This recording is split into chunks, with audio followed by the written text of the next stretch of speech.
நீங்கள் சேமித்து வைத்திருக்கும் குறைந்த தொகையை பெருக்க வேண்டுமா? அதற்காக சில சிறந்த திட்டங்கள் உள்ளது. இந்த திட்டங்களை பயன்படுத்தி உங்கள் சிறிய சேமிப்பை கூட பெரிய தொகையாக பெருக்கிக் கொள்ள முடியும். இந்த திட்டங்களை பற்றி முழுமையாக அறிந்து கொள்ள நம்ம சேனலை சப்ஸ்கிரைப் செய்துவிட்டு இந்த வீடியோவை முழுமையாக பாருங்க. பணத்தை சரியான விதத்தில் முதலீடு செய்வதன் மூலம் மிகப்பெரிய வருமானம் பெற முடியும். உலகில் உள்ள பெரிய பணக்காரர்கள் எல்லாருமே தங்களது வியாபாரத்தை மிகவும் சொற்பமான ரூபாயில் இருந்துதான் துவக்கியுள்ளனர். ஆனால் எல்லோருமே வியாபாரத்தில் முதலீடு செய்வது சரியானதாகவும் இருக்காது. அனுபவம் உள்ளவர்களும் வியாபாரத்தில் தங்களால் நிச்சயம் ஜெயிக்க முடியும் என்ற நம்பிக்கை உள்ளவர்கள் மட்டுமே இந்த வியாபாரத்தில் இறங்க முடியும். பொதுவாக பலரும் தங்களது பாதுகாப்பு பகுதியை, அதாவது சேஃப் சூனை விட்டு வெளியே வர யோசிப்பார்கள். அவர்கள் முதலீடுகளை எல்லாம் பலரைப் போல் நிலங்களிலோ தங்கத்திலோ இன்சூரன்ஸ் அல்லது மியூச்சுவல் ஃபண்ட் போன்றவற்றில் முதலீடு செய்து இருப்பார்கள். பெரும்பாலான மக்களுக்கான பணத்தை மூலதனம் செய்து பணம் சம்பாதிக்கும் அல்லது பணத்தை சேமிக்கும் வழியினை இங்கு பார்ப்போம். முதலில் ரியல் எஸ்டேட். முதலீடு என்ற முடிவுக்கு வந்துவிட்டால் பலரும் முதல் தேர்வாக பெருநகரங்களில் அப்பார்ட்மெண்ட்களில் வீடு வாங்குவதை முதன்மையான நோக்கமாக வைத்திருக்கிறார்கள். ஆனால் இது லாபகரமானதாக இருக்காது. நீங்கள் 50 லட்சத்திற்கு ஒரு அடுக்குமாடி குடியிருப்பை வாங்கினால் 10 வருடங்கள் கழித்து அந்த வீட்டின் மதிப்பு 40 லட்சமாக குறைந்து இருக்கும். அந்த குடியிருப்பை 10 வருடங்கள் நீங்கள் வாடகைக்கு விட்டிருந்தாலும் வெறும் 10 லட்சம் மட்டும்தான் உங்களுக்கு வருமானமாக வந்திருக்கும். வீட்டின் மதிப்பு 40 லட்சம், 10 வருட வாடகை 10 லட்சம் என சரியாக இருக்கிறது என்று நாம் நினைக்க முடியாது. காரணம், 10 வருடங்களில் 50 லட்சத்தின் மதிப்புக்கான பணவீக்கத்தின்படி 95 லட்சமாக இருக்கும். 45 லட்சம் ரூபாய் லாபத்தை அந்த நபர் இழக்கிறார். இதே நீங்கள் நகரத்தில் தனி வீடாக 50 லட்சம் ரூபாய்க்கு வாங்கியிருந்தால் 10 வருடங்கள் கழித்து அந்த வீட்டின் மதிப்பு குறைந்து இருந்தாலும் அந்த இடத்தின் மதிப்பு மிகவும் அதிகமாக இருக்கும். அதுபோல காலி மனைகளும் விவசாய நிலங்களும் முதலீடு செய்ய ஏற்றவை ஆகும். அடுத்து தங்கம். முதலீட்டுக்கு சிறந்த தேர்வாக இருப்பது தங்கம் வாங்குவதுதான்.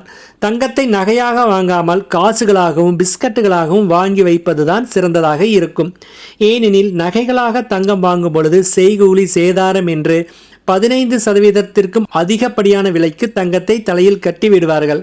அதையே தங்க காசும் பிஸ்கட்டும் வாங்கினால் அதற்கு செய்கூலி சேதாரம் போட முடியாது. ஒரு நகையை வாங்கிய ஒரு மாதத்தில் விற்றால் தங்கத்தின் விலை அதிகரித்து இருந்தாலும் செய்கூலி சேதாரம் உங்களுக்கு நஷ்டமானதாகவே இருக்கும். ஆனால் தங்க காசை அல்லது பிஸ்கட்டை விற்கும் பொழுது லாபமாக மட்டுமே இருக்கும். அடுத்து இன்சூரன்ஸ் மற்றும் நிரந்தர வைப்பு தொகை. இன்சூரன்ஸ் மூலம் வருமானம் பெற விரும்பினால் பாரம்பரிய திட்டங்களை மட்டுமே தேர்வு செய்ய வேண்டும். பங்கு சந்தையை முக்கியமாக மையப்படுத்திய இன்சூரன்ஸ்கள் சில நேரம் நஷ்டத்தை தரக்கூடும். இன்சூரன்ஸ் மூலம் வருமானம் பெறுவதை விட நிரந்தர வைப்பு நிதியின் மூலம் வருமானம் பெறுவது மிகவும் சிறந்தது என்பதை விட எப்பொழுதும் பாதுகாப்பானது ஆகும். 10 வருடங்கள் இன்சூரன்ஸ் கட்டினால் 12வது வருடத்திலிருந்து ஆண்டுக்கு 85,000 முதல் 95,000 வரை வருமானம் கிடைக்கும். கட்டிய தொகை 11 லட்சமாக மட்டுமே இருக்கும். இதே பணத்தை வைப்பு நிதியாக வைத்தால் 10 வருடங்கள் கழித்து ஆண்டுக்கு வட்டி 1,23,500 கிடைக்கும். அதே நேரம் அசல் தொகை 19 லட்சத்தில் இருக்கும். அடுத்து மெடிக்கல் இன்சூரன்ஸ்கள். பெரும்பாலான மக்கள் கடனாளி ஆகுவது திடீரென வரும் மருத்துவ செலவினங்கள் தான். மருத்துவத்திற்காக தனியாக 50 லட்சம் வரை சேமித்து வைப்பது புத்திசாலித்தனம் அல்ல. அதற்கு பதில் வருடத்திற்கு 50,000 ரூபாய் செலவு செய்து மெடிக்கல் இன்சூரன்ஸ் போடுவது பணத்தை பெருமளவில் மிச்சப்படுத்த நல்ல தேர்வாக இருக்கும். எதிர்காலத்தில் நீங்கள் கடனாளியாகாமல் இருக்க இது நம்மை காப்பாற்றும். அடுத்து வாகனங்களில் முதலீடு. வாகனங்களில் முதலீடு செய்வது எப்படி லாபமாக இருக்கும் என்று யோசிக்கலாம்.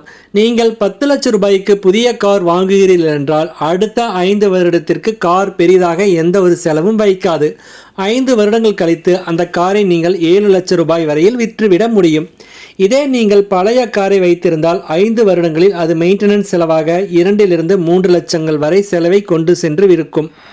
அந்த வகையில் புதிய கார் உங்களுக்கு லாபமாக இருக்கும். அதே நேரத்தில் 10 வருடங்களுக்கு ஒரு முறை காரை மாற்றுவதும் செலவு இல்லாமல் காரை வைத்திருக்க நல்ல யோசனையாக இருக்கும். நன்றி.